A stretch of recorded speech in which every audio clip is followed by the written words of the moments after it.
এই রোজার মাস সূরা ইয়াসিন তেলাওয়াত করবেন ফজর ভরিয়া। রাজি আছেন ইনশাআল্লাহ? ও ভাই নিয়ত করেন, তৌফিককে দিবেন। নিয়ত করেন ফজরের পরে কি সূরা ইয়াসিন পরে ঘুমাবেন।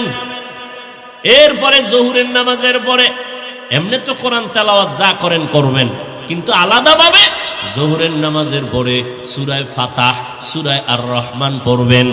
আসরের নামাজের পরে সূরা আম্মা ইয়াতাসাআলুন নাবা 30তম পারার প্রথম থেকে সূরাটা পড়বেন।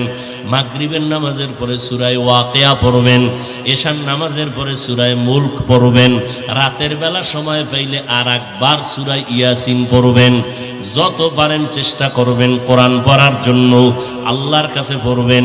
আর এই রমজান থেকে চালু করবেন 41 বার ফজরের নামাজের সুন্নাত আর ফরজের মাঝখানে আলহামদু সূরাটা পড়বেন 41 বার। ফরজ পড়ার আগে সুন্নাত পড়ার পরে 41 বার আলহামদু সূরা পড়বেন। শুরু এবং শেষে 11 বার দরুদ শরীফ পড়বেন।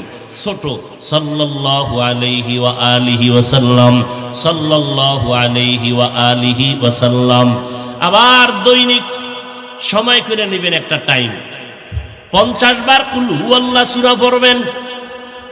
যে কোনো এক টাইমে পড়বেন প্রতিদিন 50 বার বিসমিল্লাহ সহ, শুরুতে এবং শেষে। এই 50-এর শুরু এবং শেষে